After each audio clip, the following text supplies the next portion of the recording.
ನೋಡಿ, ಅನಂತಕುಮಾರ್ ಹೆಗಡೆ ಅವರು ಸ್ವಲ್ಪ ನನ್ನಕ್ಕೆ ಅವ್ರ ಆರೋಗ್ಯ ಸರಿ ಇಲ್ಲದೆ ಇರೋದ್ರಿಂದ ಅವ್ರ ಬಗ್ಗೆ ನಾನು ಮಾತಾಡೋಕ್ಕೆ ಹೋಗಲ್ಲ. ಯಾಕಂದರೆ ಪಾಪ ಸೀಮಿತ ಏನೋ ಆಗಿರಬೇಕು, ಅವ್ರಿಗೆ ಏನಾದ್ರು ಸ್ವಲ್ಪ ಮಾನಸಿಕವಾಗಿ ಏನಾಗಿದ್ದಾರೋ ಗೊತ್ತಿಲ್ಲ. ಅವ್ರು ಮುಂಚಿಂದಲೇ ಪಾಪ ಫೈರ್ ಬ್ಯಾಂಡ್ ಅಂತ ಗುರುತಿಸ್ಕೊಂಡಾರಲ್ಲ, ಅವ್ರಿಗೆ ಗೊಂದಲ ಮಾಡೋದೇ ಒಂದು ಸೃಷ್ಟಿ ಮಾಡೋದೇ ಅವ್ರಿಗೆ ಒಂದು ಗುಣ ಅವ್ರದ್ದು. ಹಾಗಾಗಿ ಒಬ್ಬ MP ಆಗಿ ಅವ್ರ ಬಗ್ಗೆ ಮಾತಾಡೋಕ್ಕೆ ನಮಗೂ ಬರುತ್ತೆ.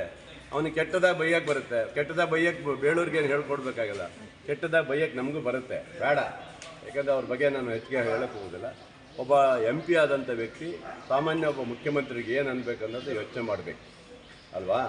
ಅದನ್ನು ಅವ್ರು ಯೋಚನೆ ಮಾಡಿಕೊಂಡ್ರೆ ಅರ್ಥ ಆಗುತ್ತೆ. ಇಂಥ ಕೆಟ್ಟ ಮನಸ್ಥಿತಿ ಇದ್ದವರು BJP ಏನು ಹೇಳ್ತಿದ್ರು? ತತ್ವ ಸಿದ್ಧಾಂತದಡಿ ಹೋದವರು, ನಾವು ಎಲ್ಲರಿಗೂ ಗೌರವ ಕೊಡೋರು, ನಾವು ಸ್ವಾಭಿಮಾನಿಗಳು ಅಂತ ಹೇಳ್ತಿದ್ರಲ್ಲ. ನಿಮ್ಮ ಸ್ವಾಭಿಮಾನ, ತತ್ವ, ಸಿದ್ಧಾಂತ ಇವೆಲ್ಲ ಎಲ್ಲಿ ಹೋದವು? ನಿಮ್ಮ ಸಂಸ್ಕೃತಿ ಎಲ್ಲಿ ಹೋಯ್ತು? ಹಂಗಾದ್ರೆ ಇಂಥ ಕೆಟ್ಟ ಬುದ್ಧಿ ಹೇಳಿಕೊಟ್ಟಿದ್ರಾ ಮೋದಿಜಿಯವರು? ಹಾಗಾಗಿ ಅವ್ರ ಬಗ್ಗೆ ಮಾತಾಡೋಕ್ಕೆ ನಾನು ಏನು ಹೋಗೋದಿಲ್ಲ. ಈ ಥರ ಮಾತಾಡೋದು ತಪ್ಪು ಅಂತ ಬೇಕಾದ್ರೆ ಹೇಳ್ತೀನಿ ಅಷ್ಟೇ. ಅವರಿಗೆ ದೇವರು ಒಳ್ಳೆ ಗುಣ ಕೊಡಲಿ ಅವರಿಗೆ ಅಂತ ಹಾರೈಸ್ಬೋದು ಅಷ್ಟೇ, ಮತ್ತೇನು ನಾನು ಮಾತಾಡ್ಬೋದು.